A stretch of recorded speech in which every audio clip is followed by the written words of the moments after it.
This is a finely tuned Bosch machine. And it's new. It was pretty good with the standard blade. It's really good if you swap the blade out. It's a tidbit windy out here. Getting destroyed.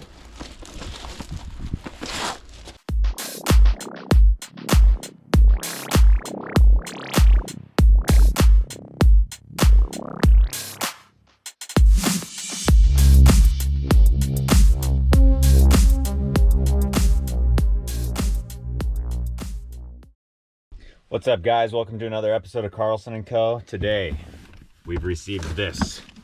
We're gonna open it and we're gonna test it out. I'm pretty excited, pretty big Bosch fan, and they're finally releasing some new professional tools, which they haven't in some time. Let's see how it stacks up. Feels nice.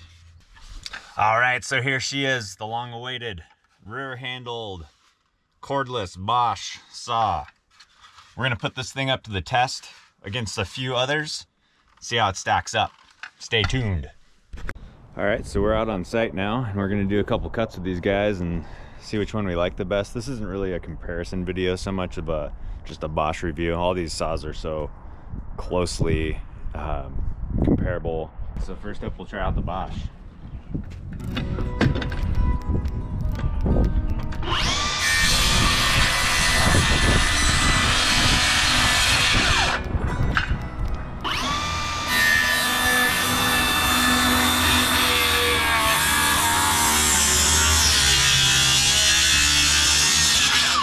Forgot to put the duster straight up in the air.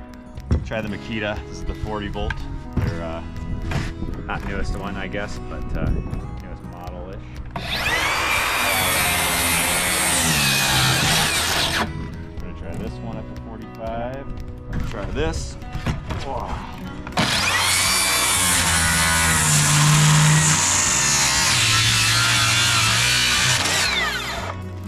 Makita definitely has great power. Metabo.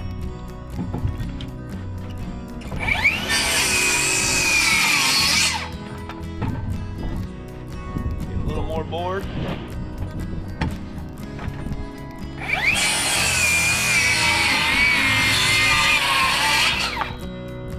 You know, that tones down, but it just cuts it. Just Bosch.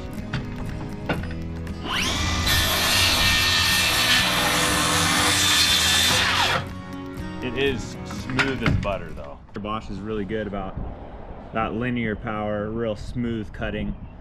Cuts really nice. I would suspect, and we can test it on some plywood, but this would be just a monster for doing plywood, especially with a finished blade. If you're just trying to get those real smooth, nice cuts. Out of the three, this is still my top pick. I'm a little bit biased because I've been using it for years, so it's really comfortable to use.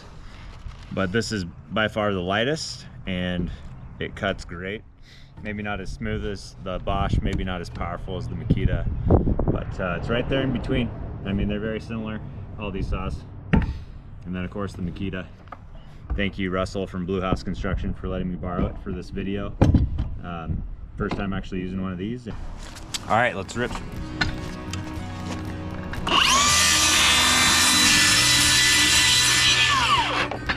Just as I thought, that is smooth as butter.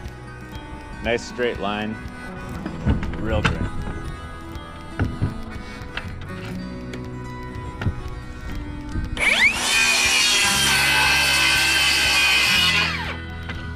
You can see as that dust pops out of here, it does a great job of keeping it off the board, but man, that's just straight in your pocket.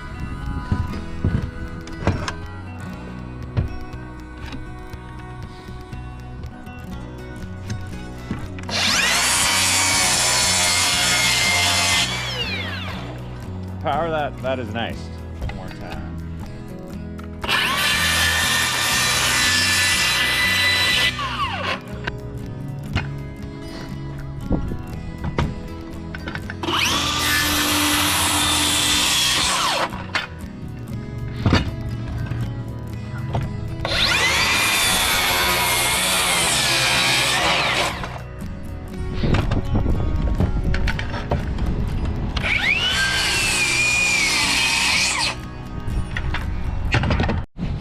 I also do like the vertical mount of the battery. This one doesn't stick out at all, and that's their biggest battery they make right now. So I found the hook on this pretty annoying when I was first looking at it, just because it's not like any of the other ones. But now it's actually pretty sweet because it's completely out of the way, and it's really easy to flip up. It's just awkward. All right, here's the hang test. Blade guard, nice long. It doesn't stick out to get hooked on anything, but nice and long and big enough to basically, you know, hold that up there without getting your hand in the blade. One thing I didn't notice on this as well, if this is important to you, is I don't see a tether tie down on the back of it, which seems like a little bit of a miss. Yeah, I don't see anything, but like Metabo and the Makita both have those tether ties. But new tools for Bosch. We need to see more of this construction worthy, high quality engines, batteries and stuff in tools. It's just really hard to compete with Milwaukee and DeWalt when they literally just have tools of every kind. And some suck, but at least they have them. All right, so after doing some testing, the compound miters, the saw seemed to get hung up a little bit there. I thought to do a fair review, since both these other saws, the Makita and the Metabo, had different blades on them. We do the same blade. It's DeWalt's Elite Series, just framing blade. It's not specifically made for cross cutting or anything. All right, here we go. Full depth, we're gonna get this to a 45. It also has detents, but they're, yeah, you can feel them. That's good. They're not as noticeable, so it is smooth to get any angle, and it has detents at 22.5 and 45. So we're gonna turn this board to a 45, and we're gonna cut it at a 45.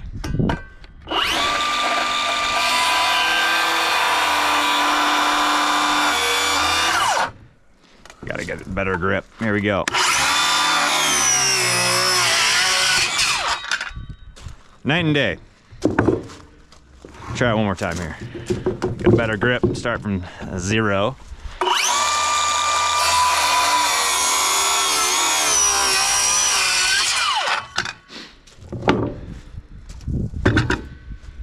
Well, this DeWalt Elite blade makes me like this a lot more.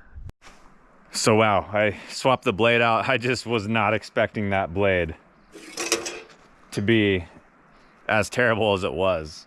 It cuts straight decently,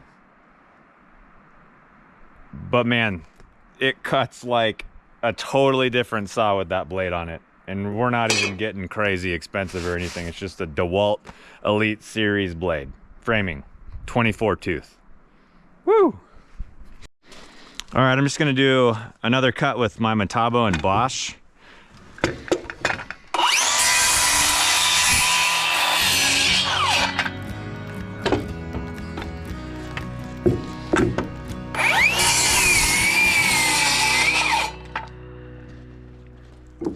Significantly lighter, but the power difference on this, so I was talking about how linear it was earlier. With that blade though, man, it just chews through the wood now. I got kind of this real short block. It's hard to hold on to, but I mean, with ease. First thing I do if I bought this saw is I would change the blade out. That is like a night and day difference. Not just if you're cutting 2x4s or whatever, no big deal, but if you're doing a compound miter, this thing is a different beast with a new blade on it. Really changed my mind. I was thinking it was just kind of like in the middle of the saws, and they did a really good job on it. Fit and finish is great, feels great. I know that motor is great, battery's great, but it wasn't like, wow, I'm going to change my entire ecosystem of tools to switch over to Bosch for this saw. But after changing that blade, it is significantly better at cutting than like the Metabo. All right, we're gonna do a compound miter. We're gonna do a 45 out of 45.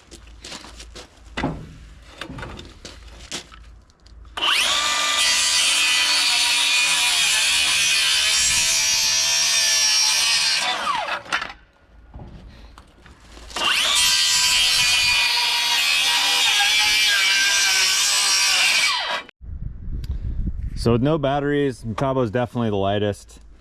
One thing I was looking at this, I don't know if I like that bucket design. This was left out in the rain. It does have a little weep hole on this side, but you'd probably be filling that with water pretty quick.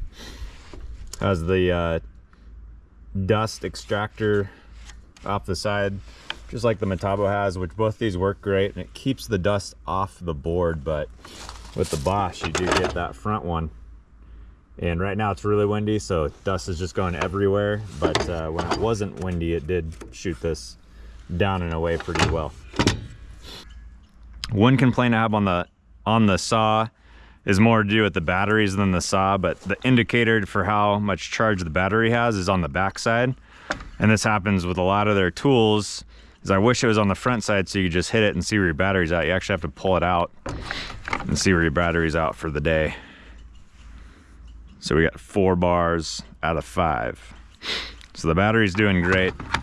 Be nice to have an indicator like the Makita on the saw, or just have the indicator for the battery somewhere accessible while it's in the tool. This one saw doesn't come with like a rip guide, but it has everything you need to use one.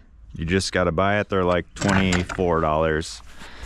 All right, so the question is, should you buy this? Are you in the Bosch ecosystem is my first question. If you already have Bosch batteries, amp share, or Bosch, I think you should buy it. This is the best cordless saw, circular saw that they make by far.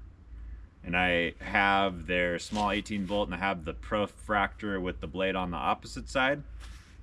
This one outshines that for sure, especially in this kind of framing area.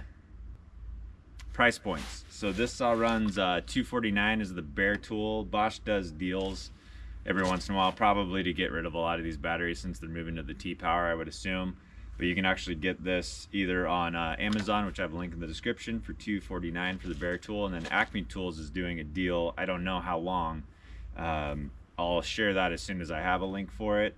But that is going to be the tool and then an 8 amp hour battery, which those usually run around $129, I believe, and you're getting that for free with a charger with the purchase of the saw. So especially if you don't already have batteries, that is a great deal. You can always use more batteries as well, so that's great.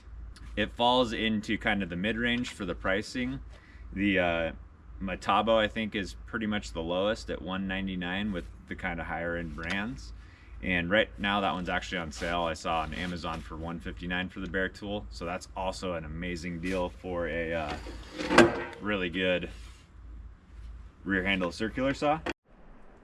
That's the Bosch's viewing window when you're doing your 45 cuts. All right, 45 degree on the Milwaukee.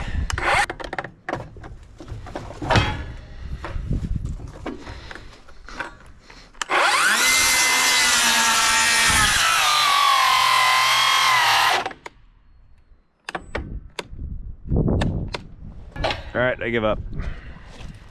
That needs a new blade. Tried to give the people what they wanted. It's just not gonna happen. I know I'm not using a 12 amp hour battery, but that's what I had, fully charged. Terrible blade, could not do a compound miter. So really getting this Bosch, I wasn't expecting it to be better than anything, but after using it here for a bit, man, I think it is. I think they did a really good job. This is just a clean, good cutting, smooth, rear handled saw. Because I think this is a winner. Thank you for watching. Hit the subscribe button if you liked it. I have a couple more reviews and a couple more kind of out of the box videos I'm gonna start here, starting tomorrow.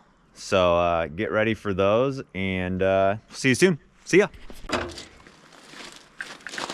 As a review on this saw, if you swap the blade out, it was pretty good with the other blade. It is really good with a new blade.